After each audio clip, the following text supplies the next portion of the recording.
রানীগঞ্জ থেকে। দাদা জয়গুরু।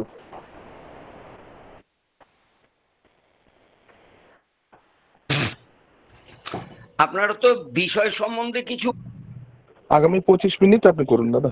বিষয় সম্বন্ধে দীক্ষা শিক্ষা বিবাহ সম্বন্ধে বলেন। ইষ্টভীতি নিয়েও একটু বলবেন, অনেক নতুন জয়গুরু শোনা যাচ্ছে। আজকে যারা তাদের বিভিন্ন কারণের জন্য আমাদের এই সান্ধ্যকালীন সৎসঙ্গে যোগদান করেছেন এবং যারা নিবেদন করেছেন তাদের মঙ্গলের জন্য, সেই সঙ্গে যারা উপস্থিত আছেন তাদের প্রতি প্রত্যেকের জন্য ঠাকুরের আতুল চরণে মঙ্গল প্রার্থনা জানাই। এছাড়া তো আমাদের আর চাইবার কিছু নেই। বহুদিন পরে এই অনলাইন সৎসঙ্গে যোগদান করতে পেরেছি, তাও সুভদ্রার চেষ্টায়। আবার বিষয় তিনি দিয়ে দিয়েছেন দীক্ষা শিক্ষা বিবাহ, সেই সঙ্গে আবার ইষ্টভীতি।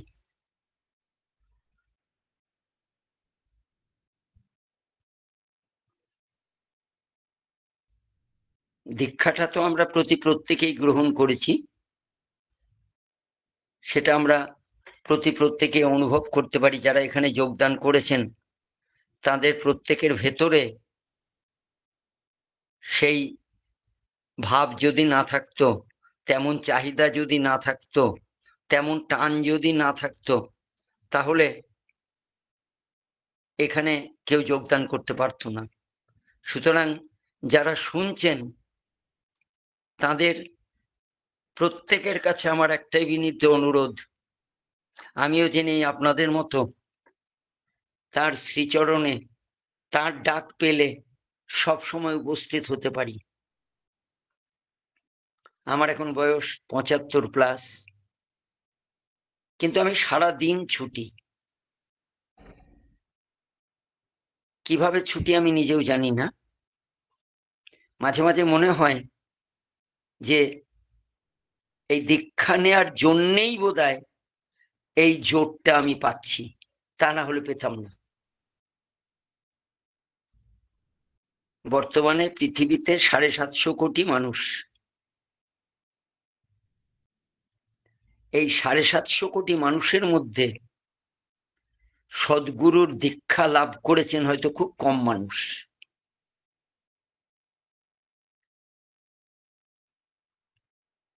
সদ্গুরু লাভের পর তার নিয়মানুবর্তিতার মধ্যে দিয়ে চলনের মাধ্যমে যেটা আমরা অনুভব করতে পারি সেটা হচ্ছে মানসিক শান্তি। এই কয়েকদিন আগেই একটা উদাহরণ দিচ্ছি। আমি আচার্যদেবের সামনে বসেছিলাম দিন 10 আগে, না 12-13 দিন আগে দেওঘরে গিয়েছিলাম। হঠাৎ একজন মা তার 17 বছরের মেয়েকে কোলে করে নিয়ে এসছেন। তার কোমরের নিচের পোর্শনটা প্যারালাইজড। সেই মা এসে আচার্যদেবের কাছে নিবেদন করেছেন যে আমি কি করব এখন আপনি বলে দিন। আচার্যদেব তখন একজনকে বললেন একটা হুইল চেয়ার নিয়ে আয়, নিয়ে এসে ওনাকে বসা। মেয়েটাকে বসানো হলো। আচার্যদেব জিজ্ঞেস করছেন তোমার কি কষ্ট হচ্ছে মা? মেয়েটার চোখে তখন জল।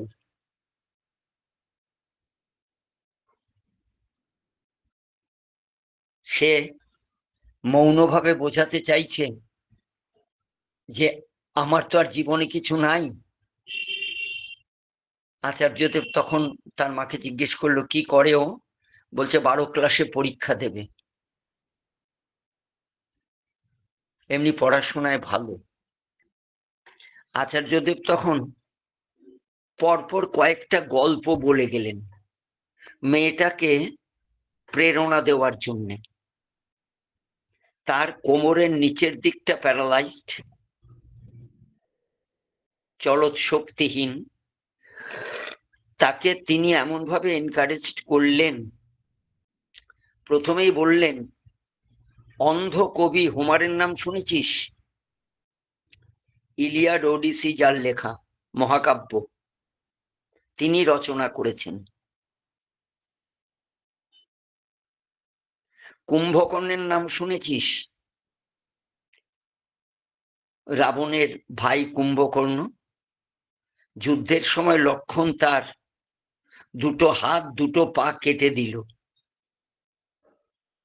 হাত পা দুটো তখন এই তোর পায়ের মতো হয়ে গেছে, তারা কাজ করতে পারছে না, ঝুলছে। সেই অবস্থায় বিভীষণ গড়াতে গড়াতে সে যাচ্ছে রামকে মারবার জন্যে। একটা শয়তান ভগবানকে মারার জন্যে যদি এত শক্তি লাভ করতে পারে, তাই যেটা দিয়ে মানুষ কাজ করে, যেটা দিয়ে শক্তি অর্জন করে, যেখান থেকে শক্তি সৃষ্টি হয়, সেই মাথাটা যদি কখনো বিগড়ে যায়, তাহলে আর মানুষের জীবনে কিছুই থাকে না। সুতরাং তুমি লেখাপড়ায় ভালো, আমি শুনলাম। তুমি মনটাকে মাথার ভেতরে সীমাবদ্ধ রাখো। শরীরের কোথায় কি আছে না আছে তোমার দেখার দরকার নেই। তুমি এখন যে কর্মে রয়েছো, সেই কর্মে তুমি যুক্ত থাকো। দেখবে ওই অবস্থাতেই তুমি অনেক বড় হয়ে উঠতে পারবে। আরো অনেক কথা বলার পরে মেয়েটার মুখে হাসি ফুটে উঠল। মেয়েটা তখন তাকিয়ে রয়েছেন আচার্যদেবের দিকে। তারপর আচার্যদেব বেশ কিছুক্ষণ পর বললেন, ওকে নিয়ে যান, চিন্তার কিছু নেই, ও সব করতে পারবে, ওর মনে খুব জোর আছে। উঠে চলে গেলেন। অলৌকিক বলে পৃথিবীতে কিছু নাই। আচার্যদেব বলছেন, অলৌকিক কথাটা এসছে অলিক কথা থেকে, যেটা আমি দেখতে পাই না, আমার দৃষ্টির অগোচরে যা, সেইটা হচ্ছে আমার কাছে অলৌকিক। যেটা আমি দেখতে পাই সেইটা হচ্ছে লৌকিক।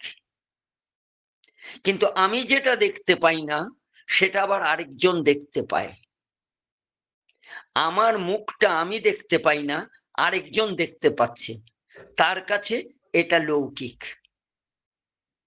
তেমনি আমাদের জীবনে অনেক কিছুই আমরা দেখতে পাই না, আমরা বুঝতে পারি না, আমরা জানতে পারি না। যিনি সবটা জানেন, তার শরণাপন্ন যদি হওয়া যায়,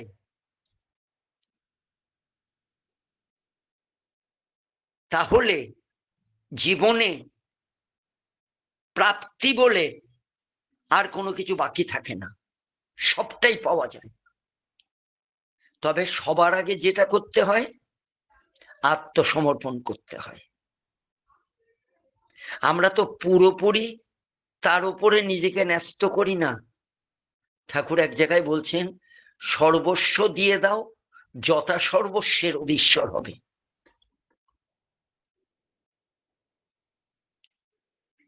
গভীর বিশ্বাসে সবই হতে পারে। আমরা যারা আজকে এখানে যুক্ত আছি, যে কজনই যুক্ত আছি, আমরা কেউ বুকে হাত দিয়ে বলতে পারি না আমাদের জীবনে কোনো রকম সমস্যা নাই, কোনো অসুবিধা নেই, দ্বিধা সংকোচ বাধা বিপত্তি এগুলো আমাদের জীবনে নাই। প্রত্যেকের জীবনে আছে। তার মধ্যে থেকেও যদি আমরা তার নিয়মানুবর্তিতাগুলো মেনে চলি, তিনি যা যা বলেছেন সেগুলো যদি কাঁটায় কাঁটায় পালন করতে হবে, এটা কেউ কখনো পারেনি, করেনি। কিন্তু যতটা সম্ভব আমার পক্ষে অসম্ভব বলেও কিছু নাই, আমি ততটা এগিয়ে যাব। আচার্যদেব মাঝে মাঝে বলেন, দেখ আমাকে একতলায় উঠতে হলে প্রথমে একটা সিঁড়িতে পা দিতে হয়, তারপরে দুটো সিঁড়ি। আমি কিছুটা তো উঠতে পারলাম। সেই জন্যে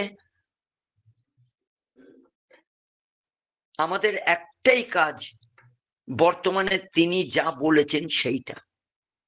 এই যে ডিপি ওয়ার্ক, আজকে কথাটা বেরিয়েছে ডিপি ওয়ার্ক। ঠাকুর অনুকূল চন্দ্র তো আমাদের দীক্ষা যখন আমরা দিই, তার 4 নম্বর বাণীতে, সংকল্পের 4 নম্বর বাণীতে ঠাকুর প্রথমেই বলে দিয়ে গেছেন, আমি আরো প্রতিজ্ঞা করিতেছি যে আমার পারিপার্শ্বিক ইষ্ট ভ্রাতার আপদে বিপদে যথাসাধ্য অর্থ পাক ও বাস্তব কর্মে সাহায্য করিয়া তাহাদের আপদ মুক্তির জন্য বদ্ধপরিকর হইলাম। তাহলে এটা তো নতুন কিছু নয়, আমাদের সবার মধ্যে নতুন করে তিনি এটা প্রচলন করেছেন বলবো না, তিনি আমাদেরকে দিয়ে করাতে চাইছেন, যাতে আমরা প্রত্যেকে প্রকৃত আনন্দটা উপভোগ করতে পারি। সংকোচনী দুঃখ, প্রসারণী সুখ। আমরা শুধু নিজেকে নিয়ে ব্যস্ত থাকি বলে আমরা কষ্টের মধ্যে থাকি, দুঃখের মধ্যে থাকি। ঠাকুর এক জায়গায় বলছেন, গন্ডি সারতে হলি যেই শয়তানেতে ধরল সেই। সুতরাং আমি যখন নিজেকে নিয়ে ব্যস্ত থাকব, নিজের পরিবার, নিজের আত্মীয় স্বজন, নিজের গ্রাম, নিজের পাড়া, নিজের অঞ্চল, তাহলে আমি প্রকৃত আনন্দটা উপভোগ করতে পারবো না। একটা জল যদি বেশি দিন এক জায়গায় জমে থাকে, তার মধ্যে শ্যাওলা জমে যায়। কিন্তু ফ্লোটিং ওয়াটার, নদীর মধ্যে যে জল যাচ্ছে তার মধ্যে কত রকম ময়লা আছে, কিন্তু জলটা কত পরিষ্কার, শ্যাওলা জমে না। আজকে আচার্যদেব, পূজনীয় অবিনবাবু যে কাজটা আমাদেরকে করতে বলেছেন, সেই কাজটা করার মধ্যে দিয়েই আমাদের জীবনের সার্থকতা, সফলতা, এছাড়া আর কোনো কিছু নাই। দীক্ষা হোক, শিক্ষা হোক, বিবাহ হোক, এই কাজ করতে গেলে পরেই, যখনই আমি পাড়াপড়শির কাছে গিয়ে উপস্থিত হব, বিভিন্ন ধরনের প্রশ্নের সম্মুখীন হব, সঙ্গে সঙ্গে আমি যদি তৈরি না থাকি, তাহলে পরে আমি বিপদে পড়ে যাব। আমি বিপদে পড়া মানে ঠাকুরকে ছোট করা। আমরা কেউ ঠাকুরকে প্রতিষ্ঠা করতে যাচ্ছি না, আমরা নিজেরা প্রতিষ্ঠিত হতে যাচ্ছি। যারা যারা ঠাকুরকে নিয়ে চলেছে, তারা কেউ বুকে হাত দিয়ে বলতে পারবে যে ঠাকুরকে আমি প্রতিষ্ঠা করেছি? আমরা নিজেরা প্রতিষ্ঠিত হয়ে যাচ্ছি। বিস্তারী জীবন, বিস্তারী আনন্দ, বিস্তারী চৈতন্য এনে দিতে পারে। এই যে আপনারা আজকে অনলাইনের মাধ্যমে এতগুলো মানুষের সঙ্গে কন্টিনিউয়াসলি সংযোগ স্থাপন করে যাচ্ছেন, তার মধ্যে দিয়ে যে আনন্দটা উপভোগ করতে পারছেন, এটা কখনো শেয়ার করতে পারবেন? কাউকে ভাগ করতে পারবেন? কিছু জিনিস আছে যেটা ভাগ করা যায় না, এটা উপলব্ধির ব্যাপার আর অনুভূতির ব্যাপার। ঠাকুর ধর্ম সম্বন্ধে বলছেন, ধর্ম অনুভূতির ওপর। যার অনুভূতি নাই, ধর্মরাজ্যে ঢোকার তার অধিকার নাই।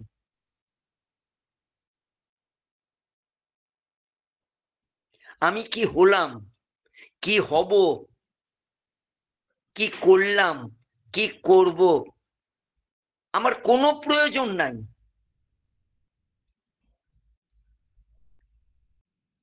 উষায় নিশায় মন্ত্র সাধন, চলাফেরায় জপ, যথাসময়ে ইষ্ট নির্দেশ, মূর্ত করাই তপ।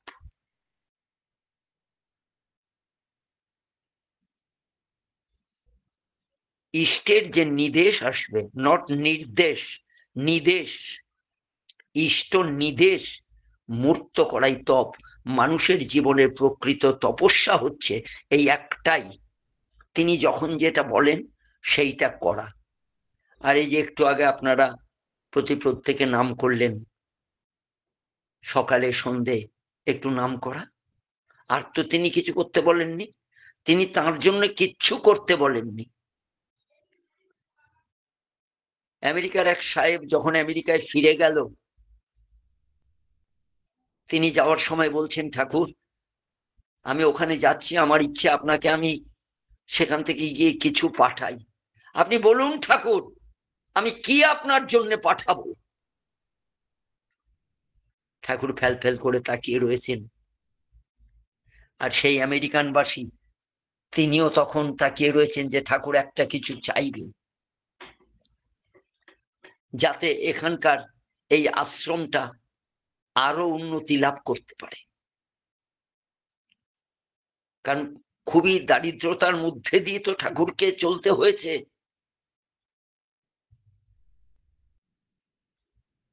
অনেকক্ষণ পীড়াপিড়ি করার পর সাহেব যখন খুব চেপে ধরেছে, ঠাকুর তখন বলছেন, মণি দেশে গিয়া আমাকে একটা চিঠি পাঠাবা,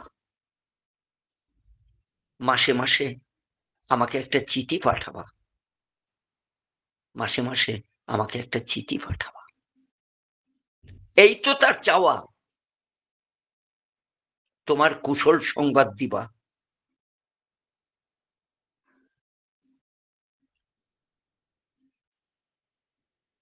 আমরা বর্তমানে যে কর্মের মধ্যে যুক্ত হয়েছি, তিনি যে আশীর্বাদ করেছেন, সেই আশীর্বাদটা যেমন করে হোক, সকালে হোক, সন্ধ্যাবেলা হোক, দিনে হোক, রাতে হোক, সপ্তাহে একদিন হোক, মাসে একদিন হোক, সেই কর্মে যুক্ত থাকার চেষ্টা করব। এবং এটা প্রত্যেকের মধ্যে চালিয়ে দেব। আজ থেকে 35-36 বছর আগে আমার বাড়িতে এক ঋত্বিক দাদা এসেছিলেন, তখনও আমি এসপিআর এ পাঞ্জা পাইনি। তিনি এসে আমাকে বলছেন, খোকনদা সারাদিনে কাউকে যদি যাজন না করতে পারি তাহলে কিন্তু আমার নিজের খিদেই হয় না।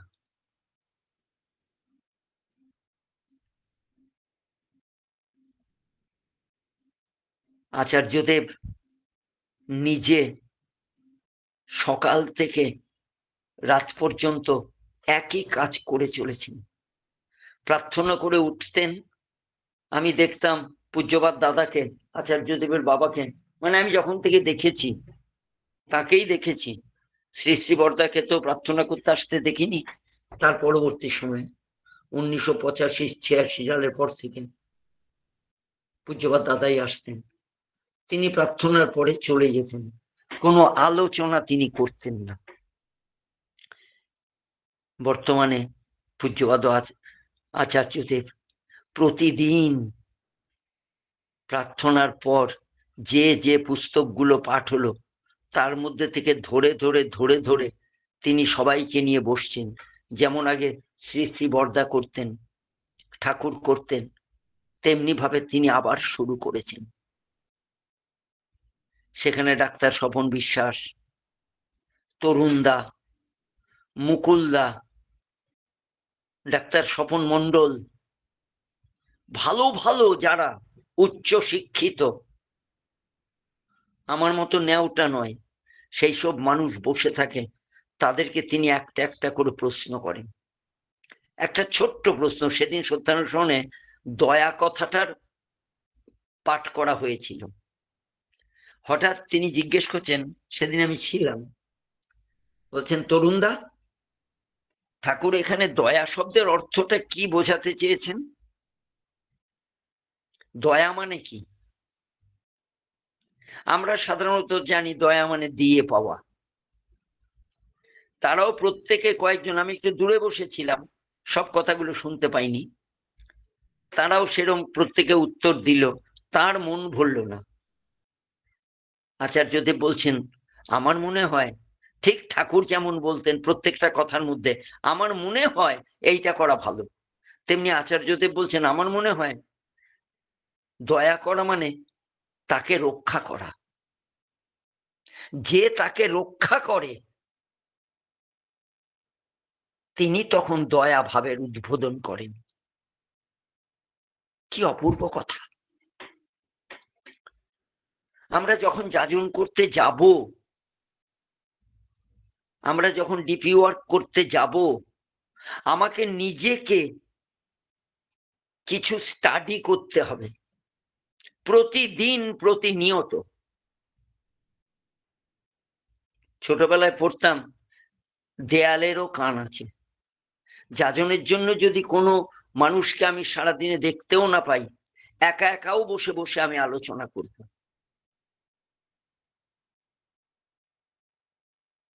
আচার্যদেব যেটা করে চলেছেন, আর তার জন্য দরকার আমাদের নিজেদের কিছুটা জানা। আমরা প্রত্যেকে জানবার চেষ্টা করছি। আজকে একটু আগেই আমি সৎসঙ্গ থেকে ঘুরে এলাম, সেখানে আমি তাদের সবাইকে জিজ্ঞেস করলাম, ঠাকুরের নামের আগে পরম প্রেমময় শ্রী শ্রী ঠাকুর অনুকূলচন্দ্র কেন বলা হয়? প্রেমময় কেন বলা হয়? প্রেম শব্দের অর্থ কি? প্রত্যেকেই বলছে ভালোবাসা।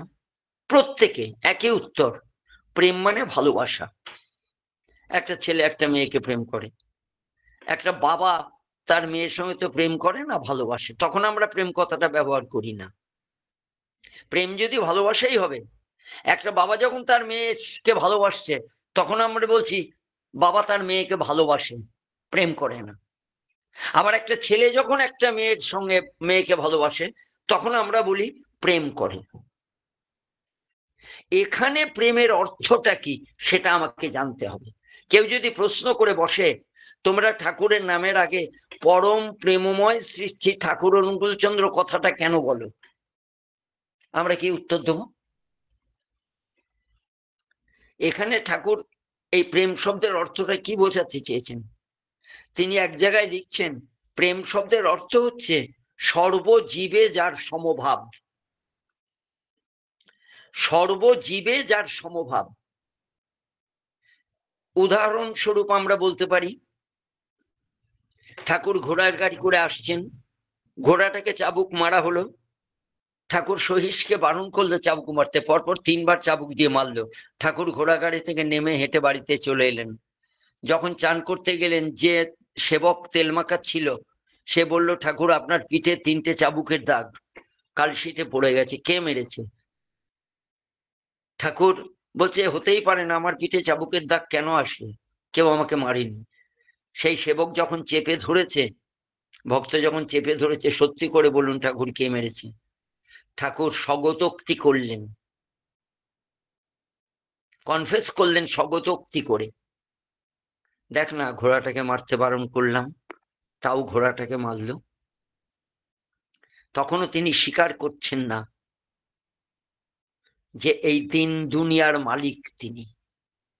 আমি যাকেই ঘা দিই না কেন, ঘাটা তার গায়ে গিয়ে পড়ে। পঞ্চভূতে তিনি বিদ্যমান, ক্ষিতি অপ তেজ মরুদ্ভূম,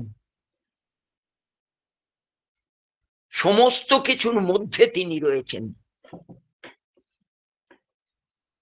ইসলাম প্রসঙ্গে বইটা পড়ার পরে যখন ঠাকুরের সামনে একটু ওপর থেকে ফেলে দেওয়া হলো, ঠাকুর সঙ্গে সঙ্গে বুকে হাত দিলেন। দেশলাই কাঠিটা দিয়ে ধূপকাঠিটা জ্বালানোর পরে শ্রী শ্রী বরদার সামনে একজন দেশলাই কাঠিটা ছুঁড়ে ফেলে দিল, শ্রী শ্রী বরদা বুকে হাত দিলেন। অর্থাৎ যেন তার বুকে ব্যথা লাগলো। ঠিক তেমনি তাদের প্রতি প্রত্যেকের প্রাণে ব্যথা লাগে। আমরা যে যেখানে যা করছি না কেন, বর্তমানে আমরা সবাই কিন্তু আচার্যদেবের নখদর্পণে। যারা দীক্ষা নিয়েছি তারা, যারা দীক্ষা নিইনি তারা। আচার্যদেবকে যদি আমরা এখনো মনে করি যে তিনি শুধুই আচার্য আচরণ করে দেখাচ্ছেন, তাহলে কিন্তু ভুল করব। আমরা চট করে মনকে মানিয়ে নিতে পারছি না যে দিন দুনিয়ার মালিক তিনি। ঠাকুর নিজে মুখে বলে গেছেন, ইষ্ট গুরু পুরুষোত্তম প্রতীক গুরু বংশধর, রেত শরীরে সুপ্ত থেকে জ্যান্ত তিনি নিরন্তর। ওই রেত শরীরে মাংস সংকুল দেহের মধ্যে আমি আমার বংশধরের মধ্যে রয়েছি, জ্যেষ্ঠের মধ্যে। সেটা তোরা যদি মেনে নিস ভালো, না নিলেও ভালো, তোদেরটা তোরাই বুঝবি। ঠাকুর কোনো এক সময় বলছেন, আমার আর কিছু করার নাই রে, আমি সব কিছু দিয়ে গেলাম, কোনো কিছু বাকি রাখলাম না, আমার ঝোলাতে আর কিছু নাই। সবার শেষে কেষ্টদাকে জিজ্ঞেস করছেন, কেষ্টদা আর কিছু বাকি আছে আপনার প্রশ্ন করার? কেষ্টদা মৌনভাবে বসে রয়েছেন, আর কোনো প্রশ্ন নাই। সেই জন্য ঠাকুর একটা বাণীর মধ্যে লিখছেন, প্রশ্ন আমার অস্তে যাক রহুক যুক্তি সরে, তোমার ব্রত করব পালন মরণ স্তব্ধ করে। মৃত্যু যদি আসে, আমি সেটাকে স্তব্ধ করে আমি তোমার পানে ছুটে যাব। তাই আমরা যারা যাজন করতে যাচ্ছি, ডিপি ওয়ার্ক করতে যাচ্ছি, আমরা যদি নিজেরা সম্পূর্ণভাবে ওয়াকিবহাল না হই, ওয়াকিবহাল মানে শুধু জ্ঞান অর্জন করলেই হবে না, আমার নিজের চরিত্রে সেগুলোকে প্রতিষ্ঠিত করতে হবে। তবে একদিনে হবে না। আমি খোকনদা, খোকারঞ্জন দে একদিনে আমি পরিবর্তিত হয়ে যাব তা হবে না। তবে একটা কথা, এই যে এখন আমি আলোচনা করছি, আমি যে কথাগুলো বলছি, সেটা কিন্তু আমাকে নিজেকে একটা স্ট্রোক করছে যে তুমি নিজে করছো না, তুমি অন্যকে জ্ঞান দিতে যাচ্ছ। এই বলতে বলতে করতে করতে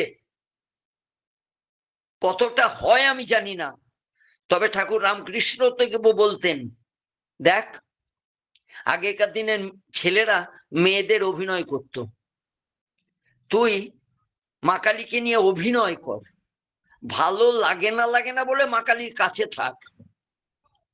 ওই ছেলেগুলো কোনো এক সময় তারা আর ছেলেদের মতো হাঁটতে পারতো না, কথা বলতে পারতো না, তাদের স্টাইলটা হয়ে যেত মেয়েদের মতো।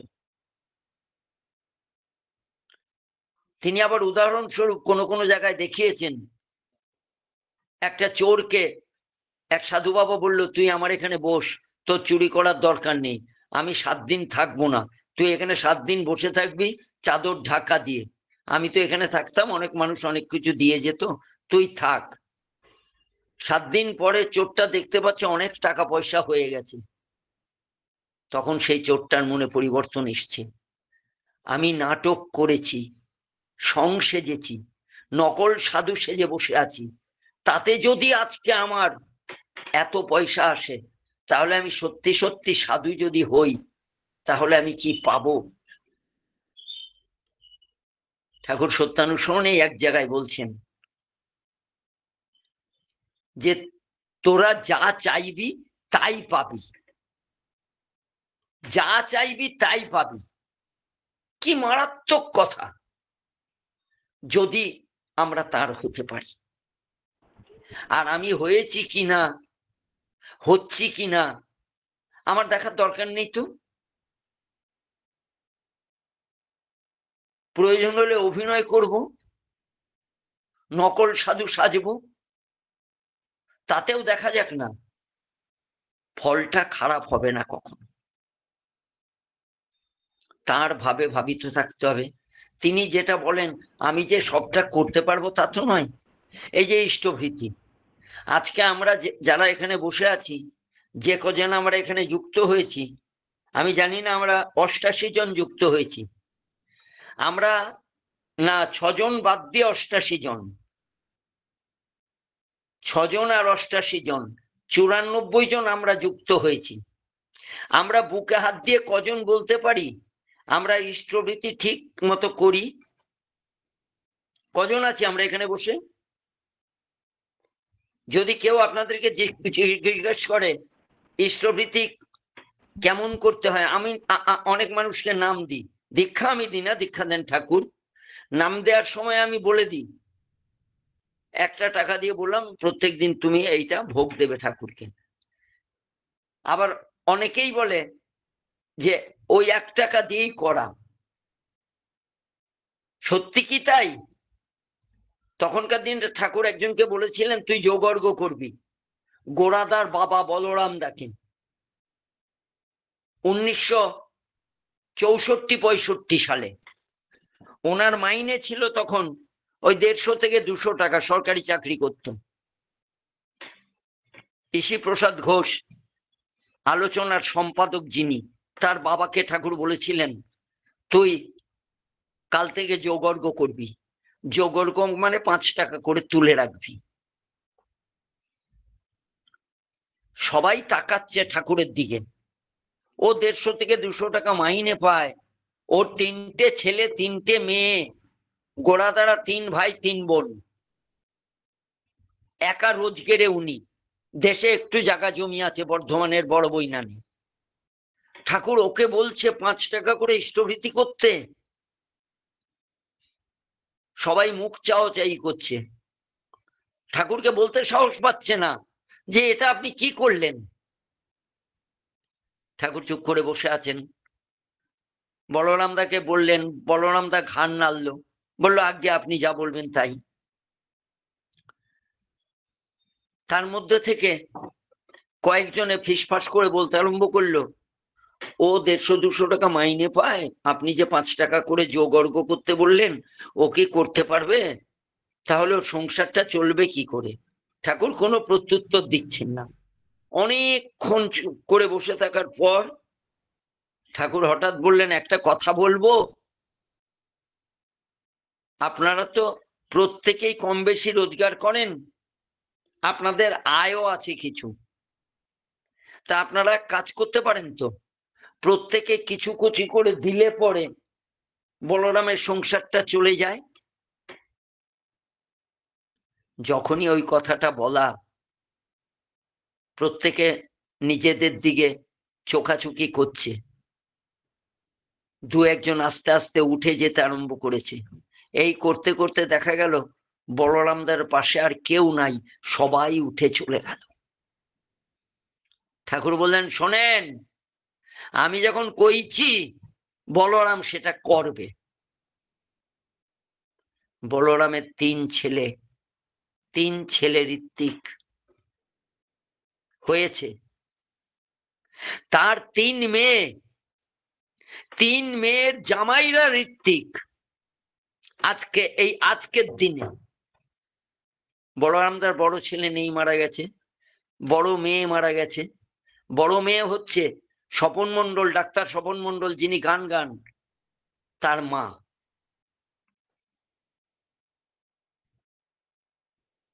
মিনতি তার নাম ছিল। সে একদিন লিখছে একটা আলোচনায়, তাকে একটা আলোচনায় লিখতে দিয়েছিল, সেই জায়গায় সেই মিনতি লিখছে স্বপন মণ্ডলের মা, তখন ওনার বয়স ছিল 14-15 বছর। বলছে হঠাৎ একদিন আমাদের ঘরে 1 বস্তা চাল, আমরা তখন বর্ধমানে থাকতাম, বাবা তখন ওখানে অফিসে কাজ করতেন, ঘরে 1 বস্তা চাল বাবা ভিক্ষে করে এনেছে ঠাকুর বাড়িতে নিয়ে যাবে বলে দেওঘরে। আর তার আগের দিন থেকে মা বলছে, দেখো কালকে কিন্তু আমাদের রান্না করা চাল নেই, তুমি কিছুটা চাল জোগাড় করো তো। বলরাম দা বেরিয়ে গেল সকালবেলা, চাল আর এলো না। স্বপনদার মা বলছেন, উনি লিখছেন যে আমরা 3 বোন বসে আছি, বাবা কখন আসবে চাল নিয়ে। মা তরকারি রান্না করে বসে আছে, ভাত চাপানো যাচ্ছে না, দুপুর গড়িয়ে যাচ্ছে। হঠাৎ রায়না থেকে কানাইদা বলে একজন, কানাই ঘোষ, রায়না না বর্ধমানের কোন জায়গা থেকে কানাই ঘোষ এসে হাজির। বলরাম বাড়িতে আছো? আমি তখন বেরিয়ে গেলাম, অর্থাৎ বলরাম তার বড় মেয়ে, স্বপনদার মা বেরিয়ে গেল। সে লিখছে, আমি বেরিয়ে গেলাম, দেখছি কানাই কাকু এসছে। বলছে, দেখ আমাদের গ্রামে আমাদের জমিতে এই ধানটা হয়েছিল, আমি সেটাকে চাল ভাঙিয়ে নিয়ে এসেছি। এই চালের ভাত বলরাম খুব পছন্দ করে, আমি এই 1 বস্তা নিয়ে এসেছি, তুই এই চালটা রেখে দে, কিছু সঙ্গে সবজি এনেছি, এগুলো রেখে দে। বলরাম কোথায়? বলছে, বাবা তো বাড়িতে নেই, বাবা ইষ্ট কাজে বেরিয়েছেন। বলছে, রেখে দে, দিয়ে উনি চলে গেল। প্রকৃতির নিয়ম তাই, শূন্য যা তা ভরিয়ে দেওয়া, যদি প্রকৃতির ওপরে নির্ভর করা যায়। আমাদের তো সেই নির্ভরতা নেই এখনো। কেউ আমরা 1 টাকা 2 টাকা 3 টাকা 5 টাকা 10 টাকা, বড় জোর 20 টাকা 25 টাকায় ইষ্টভৃতি আটকে গেছি।